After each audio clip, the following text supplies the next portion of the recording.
என்னால் டிஸ்கிரைப் பண்ண முடியும்னு தெரில. ஸோ ஒரு சூப்பரான ஒரு ரோல் பண்ணியிருக்காரு அண்ணன். ஒரு வார்த்தைகள். ஊடக நண்பர்கள் அனைவருக்கும் வணக்கம். எல்லாரையும் சந்திச்சிருக்க ரொம்ப மகிழ்ச்சி. நான் எல்லா மேடையிலையும் பயமில்லாமல் பேசிடுவேன், நகைச்சுவையாக பேசிடுவேன். அந்த நீங்கள் கேட்குற 30 நிமிஷத்தையும் அந்த எப்படி போச்சுங்க நேரம் இல்லாமல் கூட நான் பேசலாம். ஆனால் எங்கள் ஸ்கூல் வாத்தியார் முன்னாடி உட்காந்துருக்காரு. எங்கள் டீச்சருக்கு முன்னாடி நான் எப்படி பேசுகிறேன்னு தெரியலை. உங்களை எப்படி ஆதி என் தம்பியை எப்படி சினிமாவுக்குள்ளே கொண்டு வந்து இவ்வளோ பெரிய உயரத்தில் அவர் இருக்காருன்னா அதுக்கு ஒரு பேசிக்கான ஒரு காரணம் எங்கள் டைரக்டர் சுந்தர் சார். அதே மாதிரி தான் என்னை 97 என்னை அசிஸ்டன்ட் டைரக்டராக யாருமே என்னை சீந்தலை. யாருமே என்னை சேர்த்துக்கலை. 7 வருஷம் அசிஸ்டன்ட் டைரக்டராகவே அலைய முடியுமா சொல்லுங்கள். ஆனால் ஃபஸ்ட்டு படம் அருணாச்சலத்தில் எங்கள் சார் தான் என்னை சேர்த்துக்கிட்டார். அதுக்கப்புறம் அவர் என்றைக்குமே என்னை விட்டு போன்னு சொல்ல, போய் படம் பண்ணுறான்னு சொல்லுவார். ஆனால் அடுத்த படத்துலலாம் நீ வேண்டாம் அப்படிலாம் சொன்னதே இல்லை. நான் தான் அவர்கிட்ட சொல்லாமல் ஓடி போயிட்டேன். இந்த படத்தில் பற்றி பேசணும்னா, ஃபஸ்ட்டு ஒரு நாள் நான் ஆதி தம்பி எப்போ பார்த்தேன்னா, எங்கள் டைரக்டர் கூட பார்க் ஹோட்டலில் எல்லோரும் உட்காந்து சாப்பிட்டுட்டு இருந்தோம். இப்போ கொஞ்சம் லேட் ஆகிடுச்சு, 1 மணி ஆயிடுச்சு. என்கிட்ட கார் இல்லை. ஆனால் நான் உங்களை இறக்கி விடுறேன் அப்படின்னாரு. என்னை கொண்டு வந்து 1:15 நைட்டு வீட்டில் கேகே நகரில் இறக்கி விட்டு போனார். நான் மறுநாள் கேட்டேன், என்ன எப்படி உங்கள் கூட நான் பழக்கமே இல்லைன்னு. என்ன உங்களுக்கு என்ன ரொம்ப பிடிக்கும்னு என்னார். இவர் ஃபஸ்ட்டு என்கிட்ட சொல்லும்போது, ஆனால் என்னோடய படத்துலேருந்து நீங்கள் இருக்கணும்னு நான் எல்லா டைரக்டர்கிட்டையும் சொன்னேன்னு, ப்ரொடியூசர்கிட்ட சொன்னேன்னு, எல்லாத்துலேயும் சொன்னேன். அவங்க டேட் இல்லைம்பாங்க, அந்த கேரக்டர் ஒரு சின்ன கேரக்டராக இருக்கும்பாங்க. யாருமே வந்து உங்களை உள்ளே இழுக்கிறதுக்கு அது சப்போர்ட்டிவாக இல்லைண்ணே. அவர் டேட் இல்லைன்னு சொல்கிறாரு, அவர் அந்த காசு கேட்குறாரு, இதுன்னு சொல்லி எல்லாமே சொன்னாங்கண்ணே. இன்றைக்கி நான் முடிவு பண்ணுற இடத்துல இருக்கேண்ணே, நீங்கள் வரணும்னாரு. அதுதான் ஃபஸ்ட்டு என்கிட்ட சொன்னது. நான் முடிவு பண்ணுற இடத்துல இருக்கேண்ணே, நீங்கள் எல்லாமே போக மாட்டேன் ஷூட்டிங்னாரு. எல்லா பேரும் ஷூட்டிங் வந்தோம்னா டைரக்டர் அங்கே போய் ஸ்பாட்டில் போய் பார்ப்போம், அசோசியேட் சீன் சொல்லுவாங்க. ஃபஸ்ட்டு கேரவனில் வந்து உங்களுக்கு ஓகே வேணும், காலையில் சாப்பாடு வந்துச்சா, ரூம் எப்படி இருக்குது, கம்ஃபர்ட்டாக இருந்துச்சா, வேறு எதுவும் பிரச்சனையானு எதுன்னு கேட்டுக்கிட்டே இருப்பார். அப்புறம் நட்டி சார் நிற்கிறாரு, எல்லாருக்கும் பார்த்து நின்றுட்டே இருக்கையில் நான் எல்லோரும் கூட ஈஸியாக பழகிடுவேன், பேசிடுவேன். நட்டி சார் உங்களை பார்த்தா எனக்கு பயமாக இருக்குது, நான் ஏதாவது சொன்னால் கோச்சிக்கிறீங்களாம்பார். அவர் ஐயா, நான் சொன்னேன் எங்களை விட அந்த ஆள்கிட்ட நல்லவர், நாங்கள் தான் கிரிமினல், அவர் ரொம்ப நல்லவர், அவர்கிட்ட எது வேணாலும் சொல்லுங்கள் அப்படின்னு சொன்னேன்.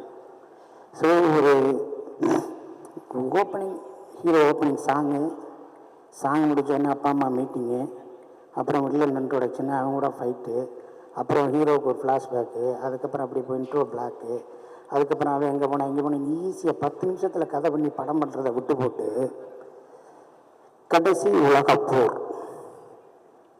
இவ்வளோ ரிஸ்க் பாருங்கள்.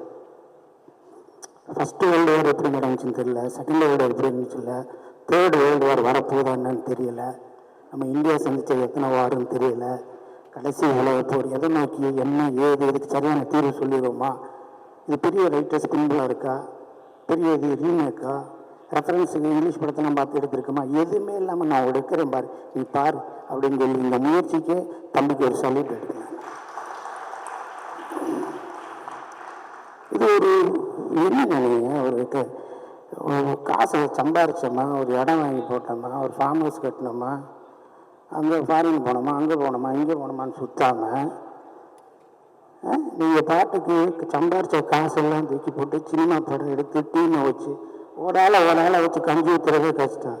நீங்கள் உங்கள் ஒரே பயங்கரமான கூட்டமாக வச்சுக்கிட்டு அவ்வளோ பேர்த்தையும் அரவணைச்சு போகிறதுன்னு சும்மா சாதாரண காரியமா?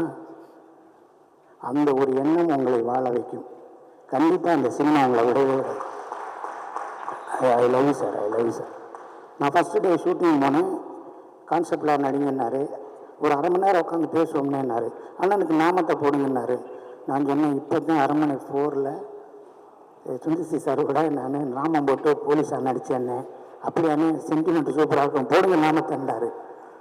அப்புறமேலே அந்த படத்தை கடவுள் நம்பிக்கையுள்ள ஒரு போலீஸாக நடிக்கிறேன்னு, இதுலேயும் அதே தானே அப்படியே வைங்கன்னார்.